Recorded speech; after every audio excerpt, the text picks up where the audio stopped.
Hi viewers, నమస్కారం. నేను మీ సిరి. Welcome back to నిన్ను కోరి. ఈరోజు కథ ద డెవిల్ డాన్, ఎపిసోడ్ 64. మీ మనసుకు నచ్చే అత్యంత అద్భుతమైన కథ. కథ నచ్చితే లైక్ చేయండి. ఈ కథ మీకు ఎలా అనిపించిందో మీ అభిప్రాయాన్ని తప్పకుండా కామెంట్ చేయండి. ఇక కథలోకి వెళ్తే, పొద్దున్నే రొమాంటిక్గా తయారయ్యావా? వేలాపాల లేదా నీకు? చిరు కోపంగా అంటున్న ఆరుహి కళ్ళలోకి కూల్గా చూస్తూ, ఎస్, లేదు, you know, morning sex is the best for reproduction and I want kids from you అని అన్నాడు. ఆ మాటలు విన్న ఆరుహి కళ్ళు పెద్దవి చేస్తూ, వాట్ అని దాదాపుగా అరిచింది. నువ్వు విన్నది కరెక్టే, I want kids from you అని మళ్ళీ రిపీట్ చేశాడు. అంటే నీకు పెళ్ళి లేకుండా నా వల్ల పిల్లలు కావాలా? అయోమయంగా అడిగింది. ఆలోచనకి ఆమె మనసంతా ఏదోలా అయిపోయింది. అతని ఆన్సర్ కోసం ఆతృతగా చూస్తుంది. గుండె డగ్డగని కొట్టుకుంటూ ఉండగా రణధీర్ ఆమె జుట్టులో చేయి పోనిస్తూ, ఎందుకు? పెళ్లి లేకుండా మనకు పిల్లలు పుట్టలేరా అని అన్నాడు. విస్తుపోయింది ఆరుహి. రణధీర్ ఆమె బుగ్గపై ముద్దు పెట్టి, I love you Aaruhi, we can stay like this and lead a beautiful life with our kids అని అన్నాడు. ఆరుహి మైండ్ అంతా బ్లాంక్ అయిపోయింది. పెళ్లి కాకుండానే పిల్లలి కరుణ గురించి మాట్లాడుతున్న రణధీర్కి తనని పెళ్లి చేసుకునే ఉద్దేశం లేదని అర్థమవుతుంటే ఆమె మనసంతా బాధగా మారిపోయింది. ఏం మాట్లాడుతున్నావు రణధీర్? పెళ్లి కాకుండా పిల్లలేంటి? నువ్వు నన్ను ప్రేమిస్తున్నావు కదా, ప్రేమిస్తున్నప్పుడు పెళ్లి చేసుకోవడానికి ఏంటి ప్రాబ్లం అని ప్రశ్నించింది. చూడారుహి, ఫ్యూచర్లో నన్ను పెళ్లి చేసుకోవాలని నువ్వు ఆలోచిస్తున్నావని నాకు తెలుసు. కానీ నేను నీకు విషయం స్పష్టం చేయాలనుకుంటున్నాను. నాకు పెళ్లిపై ఎలాంటి ఇంట్రెస్ట్ లేదు, అర్థమైందా? I love you and you love మీ. ఇప్పుడు ఇంత హ్యాపీగా ఉన్నాం, ఇలాగే లైఫ్ లాంగ్ ఉందాం. అండ్ నా నుండి దూరం అవ్వాలనే ఆలోచన కూడా రానివ్వకు. నా గురించి నీకు బాగా తెలుసు. అయినా నువ్వు నన్ను ట్రూగా లవ్ చేస్తే వెళ్ళిపోవాలనే ఆలోచన కూడా రాదు. ఐ రైట్ అని అడిగాడు ఆమె కళ్ళలోకి లోతుగా చూస్తూ. ఆరుహి నిశ్చేష్టురాలైంది. ఐ రైట్ ఆర్ నాట్ రెట్టించాడు రణధీర్ సీరియస్గా చూస్తూ. ఎస్ అని నిస్తేజంగా తలాడించింది. ఆమె కళ్ళు చెమ్మగిలాయి. ఈ టాపిక్ ఇక్కడితో వదిలే. ఎక్కువగా ఆలోచించి నువ్వు డిస్టర్బ్ అవ్వకు, నాకు పిచ్చెక్కించకు. ఆమె చెంపపై తట్టి అక్కడి నుండి వెళ్ళిపోయాడు రణధీర్. వెళ్ళిపోతున్న అతన్ని కోపంగా చూస్తుంది ఆరుహి. పెళ్ళొద్దు కానీ పిల్లలు కావాలా? ప్రేమిస్తున్నాను అంటే హ్యాపీగా ఫీల్ అయ్యాను. నా లైఫ్లో పెద్ద ప్రాబ్లం పోయింది అనుకున్నాను. కానీ ప్రాబ్లం ఇంకా పెద్దదయ్యేలా కనిపిస్తుంది. అసలేంటి తన ఉద్దేశం? లైఫ్ లాంగ్ పెళ్ళి పెటాకులు లేకుండా ఎలా ఉండాలి? లేదంటే కాంట్రాక్ట్ ప్రకారం 1 year ఎండవగానే నన్ను పంపించేస్తాడా? ఆలోపు నేను వారసురాలను కనివ్వాలా? ఆలోచనకే పిచ్చెక్కిపోయింది ఆరుహికి. ఈ పర్సన్ నాకు అస్సలు అర్థం కాడు. అతనిలో ఇంకెన్ని షేడ్స్ చూడాల్సి వస్తుందో. ఆరుహి మనసంతా గందరగోళంగా మారింది. రణధీర్ ప్రేమిస్తున్నాను అనేసరికి చాలా సంతోషించింది తను. పెళ్లి చేసుకుని అతనితో లైఫ్ లాంగ్ హ్యాపీగా ఉండాలని ఆశపడింది. కానీ రణధీర్ పెళ్లి చేసుకోను అనేసరికి ఆమె సంతోషమంతా నీర్గారిపోయింది. తన ఫ్యూచర్ గురించి ఆందోళన మొదలైంది. వేధించే ఆలోచనలు తనని చుట్టుముట్టేసి ఉక్కిరిబిక్కిరి చేస్తుంటే తల పట్టుకుని సోఫాలో కూలబడింది. ఆమె కళ్ళ వెంట కన్నీళ్లు వర్షిస్తున్నాయి. నన్ను అస్సలు అర్థం చేసుకోడు, ఇడియట్, స్టూపిడ్ తిట్టుకుంటూ కన్నీళ్లు తుడుచుకుని రూమ్లోకి వెళ్ళింది. రణధీర్ ఫ్రెష్ అప్ అయ్యి రెడీ అవుతున్నాడు. అతని వైపు గురుగా చూస్తూ టవల్ డ్రెస్ తీసుకొని బాత్ చేయడానికి వెళ్ళింది. తను బాత్ చేసి కిందకు వచ్చేసరికి రణధీర్ ఆఫీస్కి వెళ్ళిపోయాడు. తినాలని లేకపోయినా ఆకలి అని బుజ్జిపుట్ట గోల చేస్తుంటే కాస్త తినేసి రూమ్లోకి వెళ్ళిపోయింది. సాయంత్రం 5:30 అవుతుండగా మీటింగ్ ఫినిష్ చేసుకుని క్యాబిన్లోకి వచ్చిన రణధీర్ కాస్త రిలాక్స్ అవుతూ ఫోన్ తీసుకుని కెమెరా యాప్ ఆన్ చేశాడు. బెడ్పై పడుకుని దీర్ఘ ఆలోచనలో ఉన్న ఆరుహి ఫోన్ రావడంతో ఉలిక్కిపడి ఫోన్ అందుకుని లిఫ్ట్ చేసింది. హలో, అంతగా ఏం ఆలోచిస్తున్నావు అని అడిగాడు రణధీర్. రణధీర్ తన వైపు చూస్తున్నాడని అర్థమైంది ఆరుహికి. ఏం లేదు, చెప్పు, ముభావంగా అంది. ఈ నైట్కి నీ చేతులతో కుక్ చేసిన ఫుడ్ తినాలనుకుంటున్నాను. ఏంటి అంది కళ్ళు విప్పాచుతూ. ఏంటి నైట్ నా కోసం డిన్నర్ రెడీ చేయి ఆర్డర్ టోన్లో చెప్పాడు. హా, okay, bye dear. Randhir phone పెట్టేయగా కోపంగా ఫోన్ బెడ్ మీదకి విసిరేసింది ఆరుహి. రణధీర్ తనని చూస్తున్నాడని విషయం మరిచి, వెళ్ళొద్దు కానీ నా చేతులతో వంట చేసి పెట్టాలా?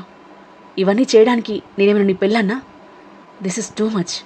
చిటపటమంటున్న తనని చూసి నవ్వుకున్నాడు రణధీర్. నన్ను పెళ్లి చేసుకోవాలనుకుంటున్నావా?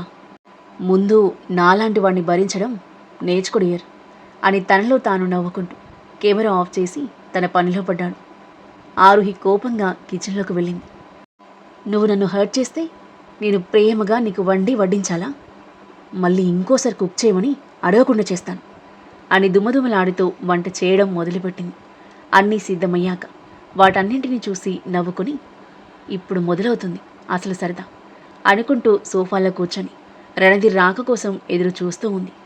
రణధీర్ మీద పిచ్చి కోపంతో ఉన్న తను రణధీర్ కోపం గురించి ఆలోచించలేదు. కాసేపటికి రీచ్ అయ్యాడు రణధీర్.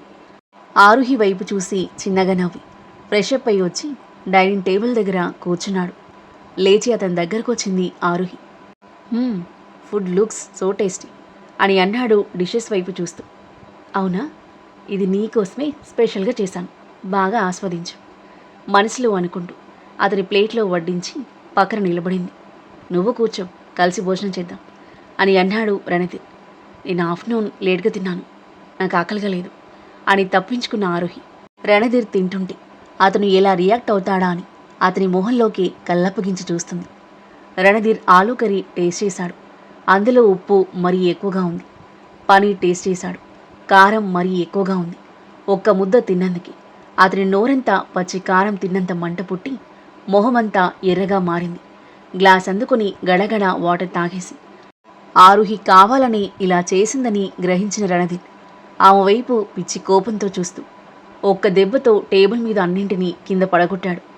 ఆ దృశ్యం చూసి అదిరిపడి భయంతో వణికిపోతూ వెనక్కి జరిగింది ఆరుహి. సర్వెంట్స్ రాజేష్, పూర్ణ పరిగెత్తుకుంటూ వచ్చి కింద పడినవి తీస్తుంటే రణధీర్ ఆగ్రహంగా చూస్తూ, ఎందుకొచ్చారు? నేను చెప్పానా ఇదంతా క్లీన్ చేయమని? వెళ్ళండి ఇక్కడ నుండి అని అరిచాడు. రాజేష్, పూర్ణ వెంటనే లేచి అక్కడి నుండి మాయమయ్యారు. రణధీర్కి అంత కోపం వస్తుందని అస్సలు ఊహించలేదు ఆరుహి. టెన్షన్తో చేతులు నలుపుకుంటూ బిక్క మొహం వేసుకుని చూస్తూ, ఏమైంది రణధీర్? ధైర్యం కూడగట్టుకుని అంది ఏమీ తెలియనట్లుగా. రణధీర్ ఆవేశంగా ఆమె దగ్గరకొచ్చి ఆమె మోచేతిని గట్టిగా పట్టుకుని, నువ్విదంతా కావాలని చేసావు కదా అని అన్నాడు. ఆరుహి చూపులు కిందకి దించుకుంది. కోపంగా ఆమె చెంప మీద కొట్టబోయిన రణధీర్ తనని తాను కంట్రోల్ చేసుకుంటూ గాల్లో చెయ్యి ఆపేసి విసురుగా కిందకి దించేశాడు. నువ్వు నా భార్యవి కావాలనుకుంటున్నావు కదా? ఆమె చేతిపై పట్టు బిగించి అన్నాడు. ఆరుహి కళ్ళల్లో నీళ్లు నిండిపోగా అలాగే చూస్తూ ఉంది. ముందు నన్ను సహించడం నేర్చుకో అని ఆమెను వెనక్కి నెట్టి ఇదంతా క్లీన్ చేయి అని చెప్పాడు. ఆరుహి తలూపి క్లీన్ చేయడం స్టార్ట్ చేయగా రణధీర్ తన రూమ్కి దూసుకుపోయాడు. ఆరుహి అంతా క్లీన్ చేసి కిచెన్లోకి వెళ్ళింది.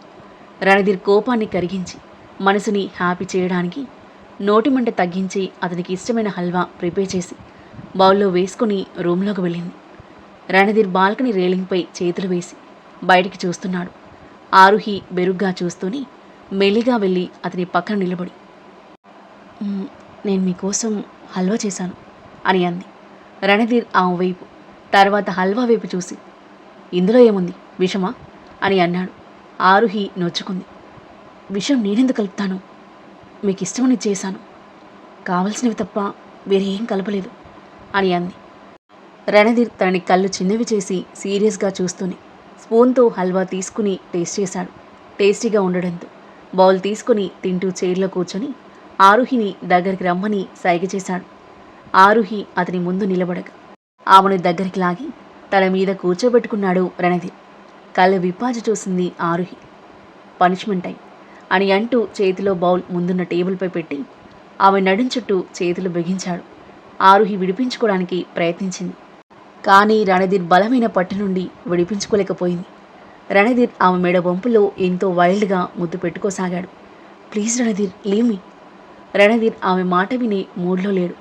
అతని పెదవులు ఆమె మెడ మీద దాడి చేస్తుంటే చేతులు ఆమె నైట్ టాప్ లోపలికి కదిలి ఆమె సుకుమారమైన నడుముని గట్టిగా నలిపేయడంతో ఆరుహి నొప్పితో కేకేసింది. రణధీర్ నవ్వి ఆమె మెడపై కాస్త గట్టిగానే బైట్ చేశాడు. సర్రమని పుట్టిన నొప్పికి ఆరుహి అరిచేలోపి రణధీర్ ఆమె పెదాలను అతని పెదాలతో బంధించాడు. ఆరుహి అరుపు తన నోట్లోనే ఆగిపోయింది. నిమిషం పాటు ఆమె పెదవులను గాఢంగా ముద్దు పెట్టుకుని తనని వదిలిన రణధీర్ బౌల్ తీసుకుని హల్వా తినడం స్టార్ట్ చేశాడు.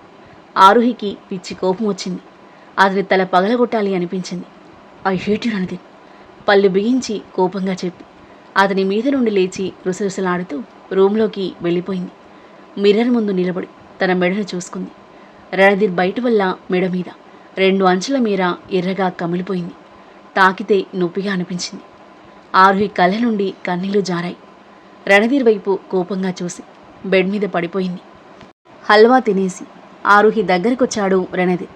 ఆరుహి కళ్ళు మూసుకుని ఉంది. తన పక్కన కూర్చొని మెడ మీద బయటవైపు చూశాడు. అంత వైల్డ్గా బిహేవ్ చేసినందుకు తనని తాను తిట్టుకుంటూ ఆమె మీదకు వంగి బయట చేసిన చోట సున్నితంగా ముద్దు పెట్టుకుని నాలుకతో చల్లదనాన్ని ఇస్తుంటే ఆ చల్లని స్పర్శకి మేల్కు వచ్చి కళ్ళు తెరిచిన ఆరుహి రణధీర్ని చూడగానే భయంతో లేచి కూర్చుంది. నువ్వా, ఏం చేస్తున్నావు అంది. అవును నేనే, ఎనీ ప్రాబ్లం అని అడిగాడు రణధీర్ సూటిగా. ఆరుహి మొహం ముడుచుకుని తల అడ్డంగా ఊపింది. రణధీర్ ఆమె చెంపపై చేయి వేసి మెల్లిగా నిమిరి, నిన్ను బాధ పెట్టాలని నేను అనుకోలేదు, కానీ నువ్వు నా కోపం తెప్పించావు. నా మీద అంత కోపంగా ఉన్నావా అడిగాడు కూల్ వాయిస్తో. అవును, చాలా కోపంగా ఉన్నాను. మార్నింగ్ నుండి. నీళ్లు నిండిన కళ్ళతో అమాయకంగా చూసింది అతని వైపు. అలకపోనిన ఆమె అమాయకమైన మొహం చిన్న పిల్లలా కనిపించింది రణధీర్కి. అదా విషయం, అందుకేనా నా ఫుడ్లో మిర్చి కారం ఎక్కువగా వేశావు? ఆరుహి తల వంచుకుంది. యూనో, నేను ఆ ఫుడ్ మరో 2 స్పూన్స్ ఎక్కువ తినుంటే నాకు ఆస్తమా అటాక్ వచ్చుండేది. ఎందుకంటే నాకు ఎక్కువ మిర్చి కారం పడవు. ఆస్తమా అటాక్ వస్తే నా గొంతులో అంతా అడ్డుపడి నా ప్రాణాలకు కూడా ప్రమాదం జరిగేది. ఆరుహి భయంగా చూసింది. లాస్ట్ టైం ఆస్తమా అటాక్తో రణధీర్ విలవిల్లాడడం ఆమె కళ్ళ ముందు కదిలి ఆరుహి వణికిపోయింది. సారీ, నాకు ఈ విషయం తెలీదు. తెలుసుంటే నేను ఎప్పటికీ చేసుండేదాన్ని కాదు అంది ఏడుస్తూ. ఆమె కన్నీళ్లు తుడిచి, ఇట్స్ ఓకే, నేను కోపంతో నిన్ను బయట చేశాను, నొప్పిగా ఉందా అని అన్నాడు ఆమె నెక్ బయటని టచ్ చేస్తూ. పర్లేదు అంది మెల్లిగా. రణధీర్ లేచి ఆయింట్మెంట్తో తిరిగొచ్చాడు. పడుకో, ఆయింట్మెంట్ రాస్తాను. వద్దు, లీవ్ ఇట్, అదే తగ్గిపోతుంది. రణధీర్ ఆమె పెదవులపై వేలు పెట్టి పడుకో అని అన్నాడు. ఇప్పుడు రణధీర్ ముందు మౌనంగా ఉండడమే మంచిదని అనుకుని పడుకుంది ఆరుహి. రణధీర్ ట్యూబ్ ఓపెన్ చేసి ఆయింట్మెంట్ని ఆమె మెడపై అప్లై చేస్తుంటే నొప్పికి కళ్ళు మూసుకుంది ఆరుహి. మెడకి అప్లై చేసి టాప్ పైకి లేపి నడుంపై కందిన చోట అప్లై చేసి డన్ అని అంటూ ఆమె నుదుటిపై ముద్దు పెట్టుకున్నాడు. కళ్ళు తెరిచి అతని మొహంలోకి చూసింది ఆరుహి. కోపం, ప్రేమ ఒకేసారి చూపిస్తున్న అతన్ని వింతగా చూస్తూ ఉంది. నీ కోపం ప్రళయమైతే నీ ప్రేమ మహాసముద్రం, రెండూ ఎక్కువే, ఏది వచ్చినా తట్టుకోలేం అని మనసులో అనుకుంటూ అతన్ని తదేకంగా చూస్తుంటే ఏమైనా తింటావా అని అడిగాడు. వద్దు అన్నట్టుగా తలూపింది. నా మీద కోపంతో మార్నింగ్ నుండి సరిగ్గా తినుండవు అని అంటూ పూర్ణకి కాల్ చేసి ఫాస్ట్గా ఏదో ఒకటి ప్రిపేర్ చేసి తీసుకురమ్మని చెప్పాడు. రైస్ రెడీగా ఉండడంతో ఫాస్ట్గా ఎగ్ ఫ్రైడ్ రైస్ ప్రిపేర్ చేసి తీసుకొచ్చింది పూర్ణ. ప్లేట్ తీసుకుని డోర్ పెట్టి ఆరుహి ముందు కూర్చొని రణధీర్ తినిపిస్తుంటే బుద్ధిగా తింటూ, నువ్వు కూడా తినలేదు కదా, తిను అంటూ ముద్ద తీసుకుని అతని నోటి ముందు పెట్టింది. నేను హల్వా తిన్నాను కదా, అది సరిపోదు, నోటి మంట తగ్గాలని త్వరగా చేసి తీసుకొచ్చాను, సరిగ్గా భోజనం చెయ్యి అని అతనికి తినిపిస్తుంటే చిన్నగా నవ్వి తినసాగాడు రణధీర్. తినడం ముగించి ఇద్దరు బాల్కనీలో చల్లగాలిలో నిలబడ్డారు. ఇద్దరి మధ్య కాసేపు మౌనం రాజ్యమేలింది. ఆ నిశ్శబ్దాన్ని చీలుస్తూ రణధీర్ అని మెల్లిగా పిలిచింది ఆరుహి. తల తిప్పి తన వైపు చూశాడు. నీతో కొంచెం మాట్లాడాలి, నువ్వేం మాట్లాడకు, కోపం తెచ్చుకోకుండా నేను చెప్పేది విను కాసేపు అని అడిగింది. చెప్పు, వింటాను. మార్నింగ్ జరిగిన దాని గురించి, మ్యారేజ్ గురించి, కిడ్స్ గురించి నీ సైడ్ నుండి నువ్వు క్లియర్గా చెప్పావు.